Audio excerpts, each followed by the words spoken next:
As far as the kids go, who has custody of the minors right now? I'm in defense. I'm current defense case. My children stay with my brother and his wife, and I'm very thankful that. Both of them do? Yes. That's a blessing. Yeah, that is a great blessing. It is. They're in It great is. hands. And I'm actually, I want my children. But for not knowing, for being out here for a while, and just not having them around me, actually scared. Like, I don't want to take them out of opportunity. I don't want to take them out of a great position, a great life and safety and stability, just to go to a treatment center, rehab or whatnot, and get them back. I'm afraid that things might just fall apart for me, and I don't want to fall apart for my children.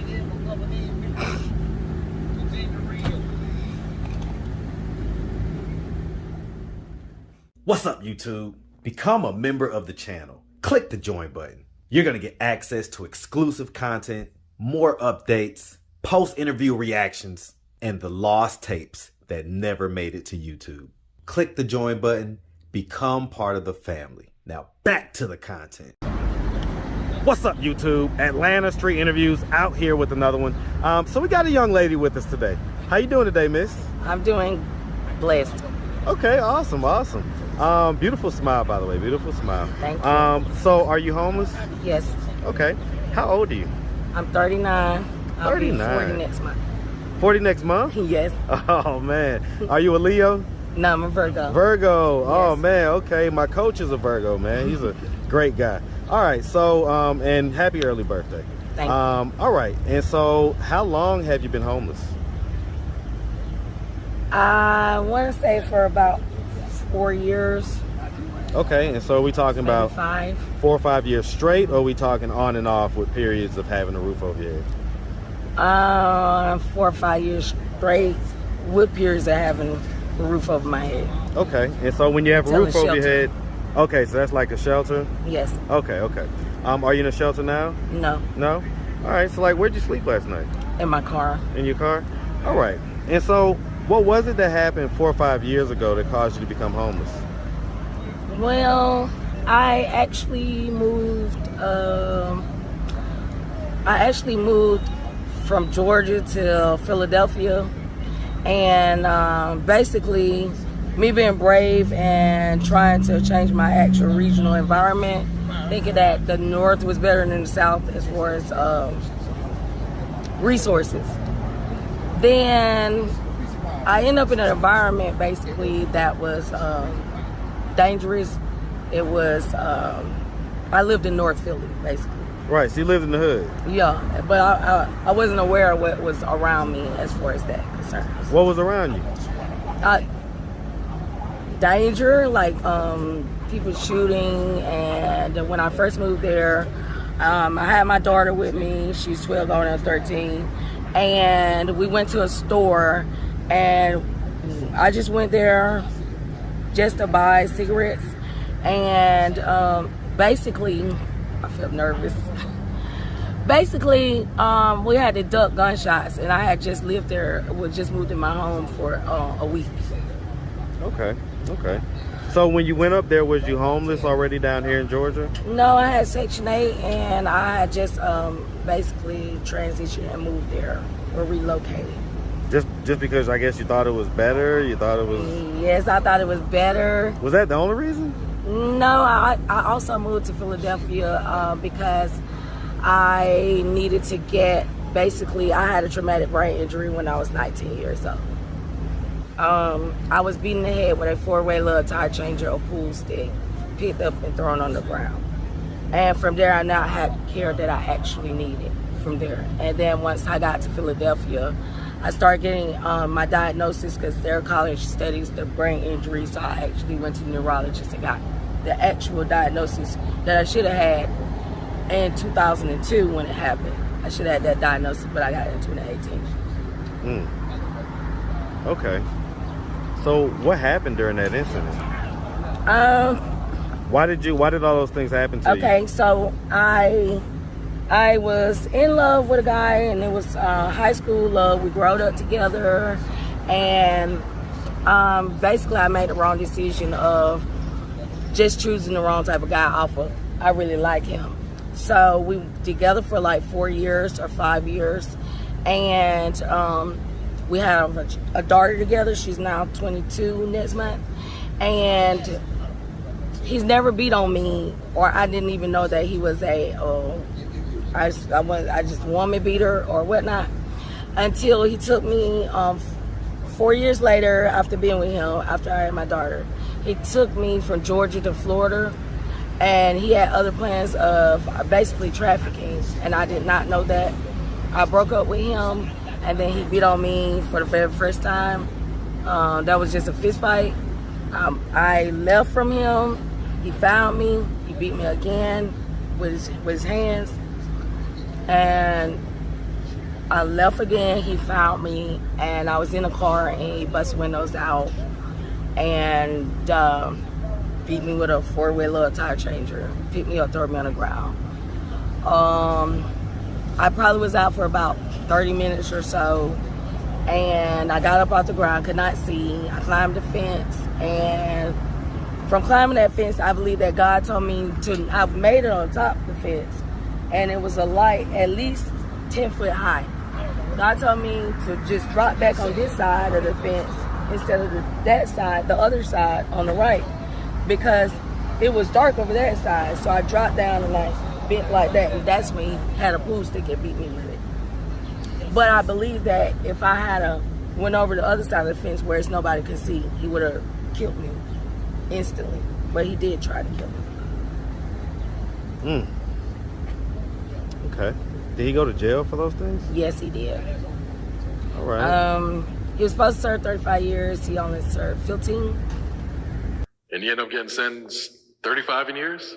Yeah, that was on some attempt murder shit in Florida, some real fluke shit. You know, some shit I don't even want to talk about, but it's some fluke shit. I ended up catching 35, and I ended up going to prison and serving a lot of time. And I got my case overturned on appeal, so I'm here. Okay. Have you spoken to him since then? Yes, I actually was driving by just in my hometown, and I saw him right when he got out of jail. So I spoke to him, and I'm the type of person I try to make peace. And it's a lot of other things that goes along with that. He's very well known, and he's very well known? Yes, he wrote a book. He said some. He tried to make it seem like it was something he could have got in trouble for, a slap on the wrist for. He does podcasts, and and he raps.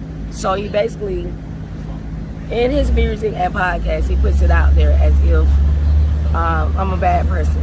He puts it out there as if I took something from him. He hides it on his podcast, but before he actually got out of jail, he put a bad word about me.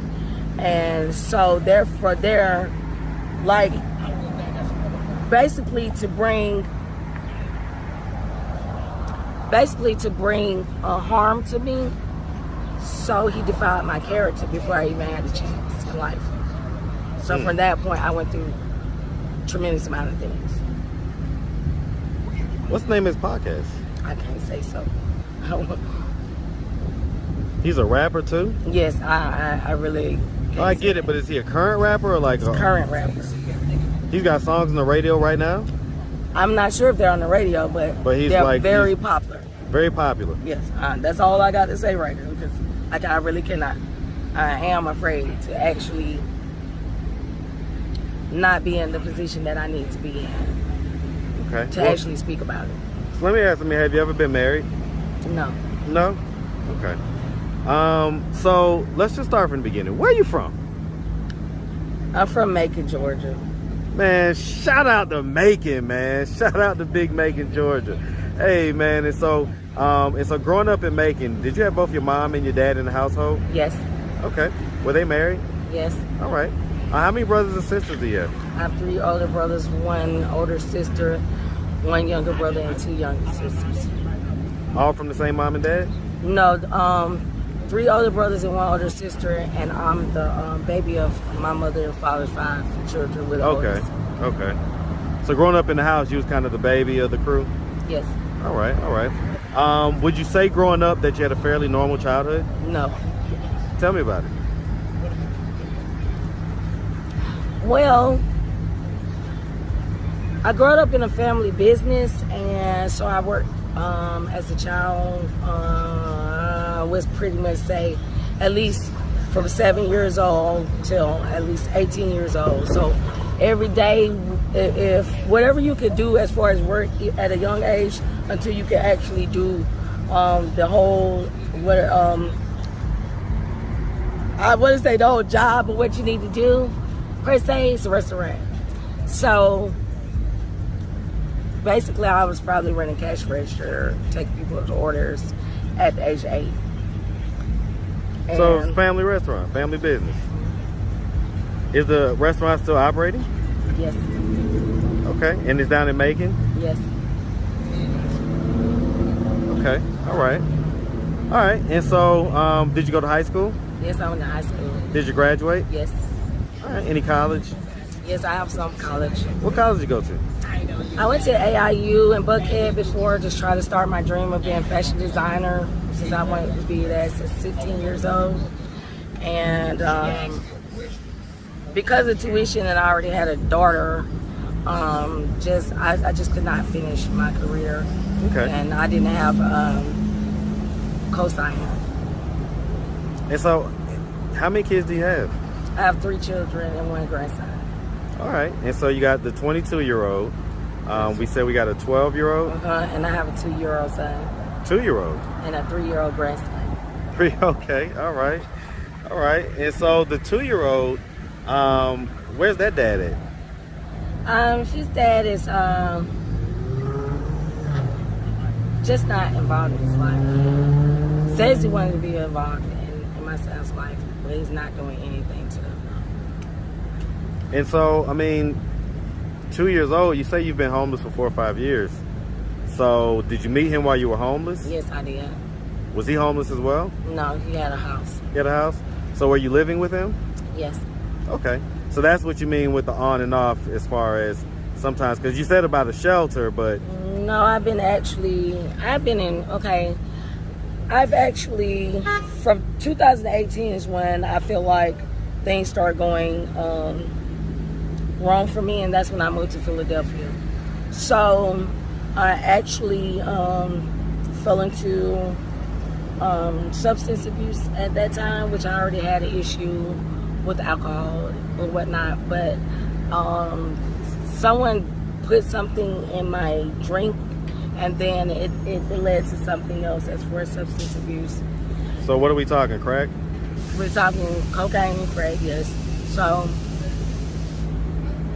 that's not something I'm proud of at all. Actually, I'm actually trying, and I've been in transition, I've been in recovery.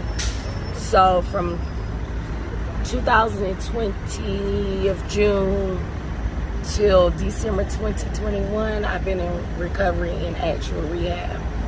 And within that time span, I did a 9-month program, graduated the program, 3 months outpatient. So I made it a little past a year, and then I relapsed for 10 days. So I called and I went back in for another 6 months.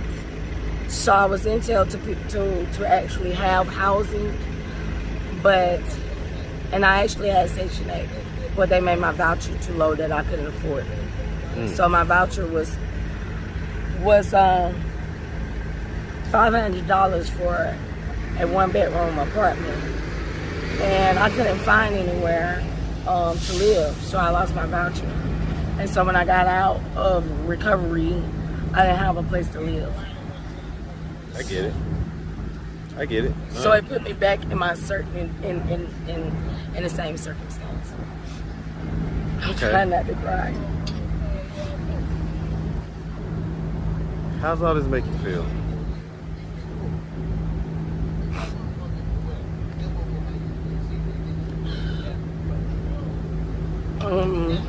it strengthens me, but it just made me feel like nobody cares.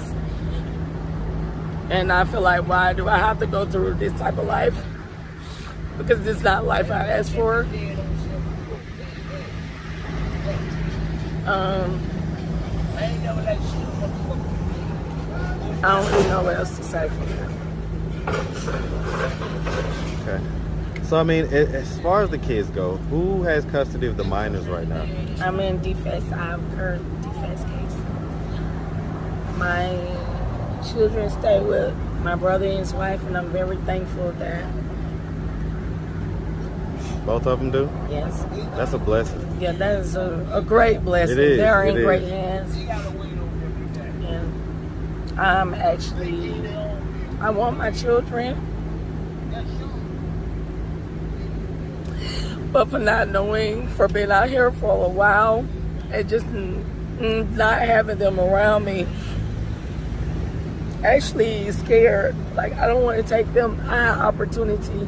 I don't want to take them out of a great position, a great life and safety and stability, just to go to a treatment center, rehab or whatnot, and get them back. I'm afraid that things might just fall apart for me, and I don't want to fall apart for my children.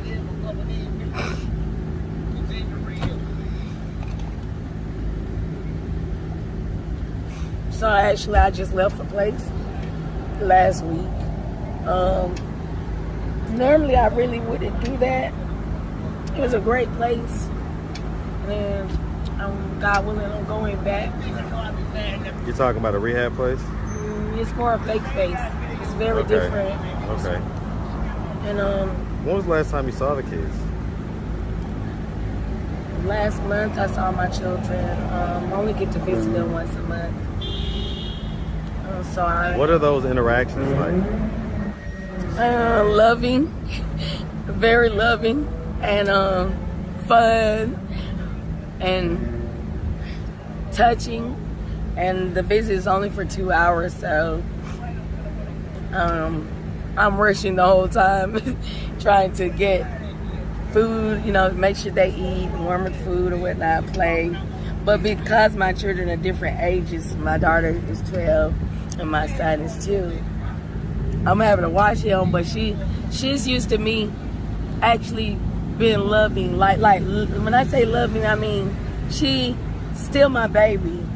She still wants to be held and cradled, but she's taller than me.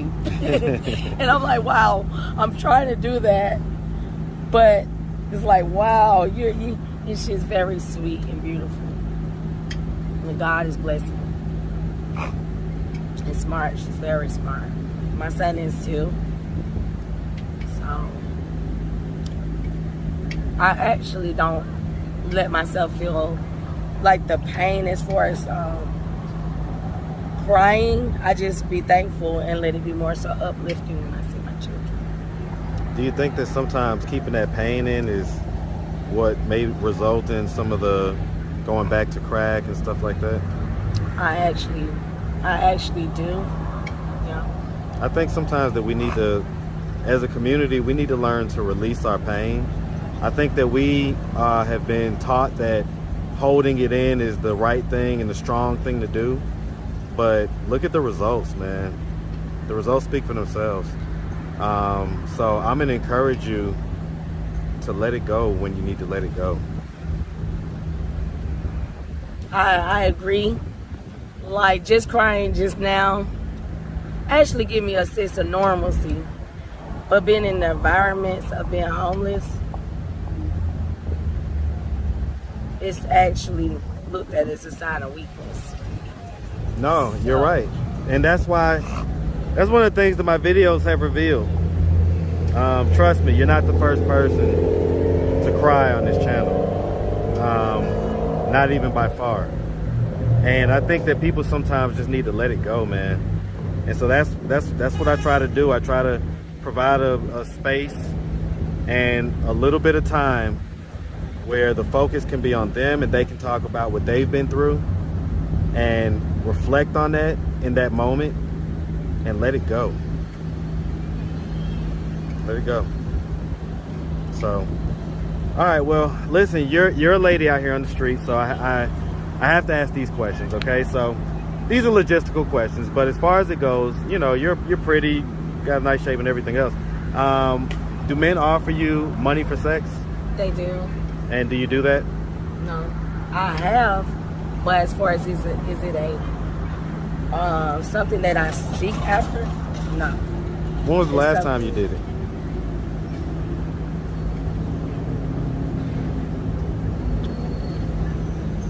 I really can't think of that, but I would say honestly, even if I'm being, I don't really know how to say it because I've been through some things where it's basically I've been manipulated into doing it and then, or not actually seeing it as this is what you're truly doing, to the point where it might not be verbally said that way, but it's like what's understood ain't got to be explained type deal. And so I mean, when you do that, or when you have done that, what would be like the lowest amount you will receive for that? I'm really a different caliber type of person. I really reject a lot of I don't even want to call them opportunities. I fight for that. I fight to stay, I'm gonna say not sexually active, not to the point where it's, I'm not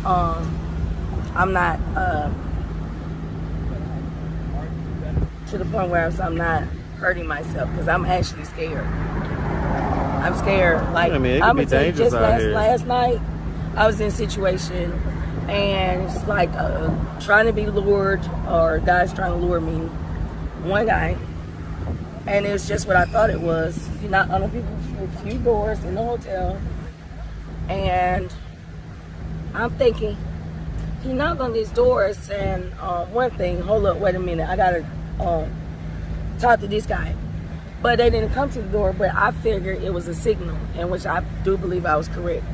Because by 20 minutes later, you know, I'm outside in my car. They keep trying to lure me in, that same one guy, but it's like 3 or 4 of them standing there. And the one guy, I told him, I say, no. I say, you look like you have rapists in your eyes. And he kept saying, I got whatever you need. I got you, just come on. And I say, no. And I feel like I was in a position to be robbed or raped. Well, I mean, anything can happen out here. I mean, especially if you're out here by yourself and you're a lady. You know, men are stronger generally than women, and they could overpower you, and anything can happen. So, okay, but I mean, still, answer the question. What's the lowest amount you would charge when you were doing those things? Okay, I would say pretty much $60. I'm saying I've done that before. Right, I get it. Okay. I'm fighting temptation, basically. I get it. No judgment neither.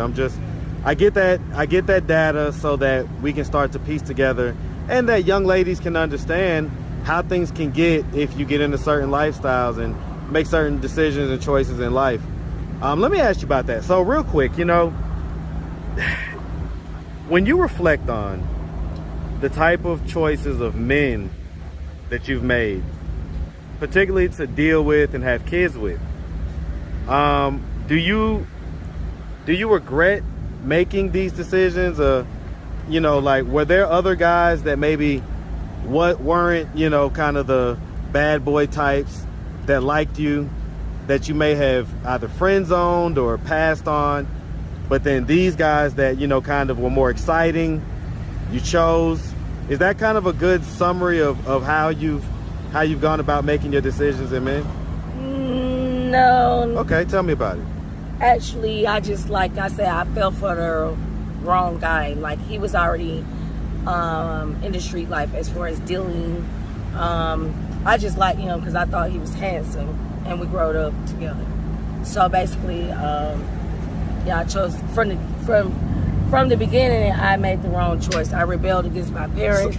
And you say this guy went to jail for 15 years? Yeah, but The original charge was attempt murder, attempted homicide, and then it went to aggravated assault. And he's from your with hometown. Yes. And he's now a rapper. Is he a famous rapper? No, not yet. I don't.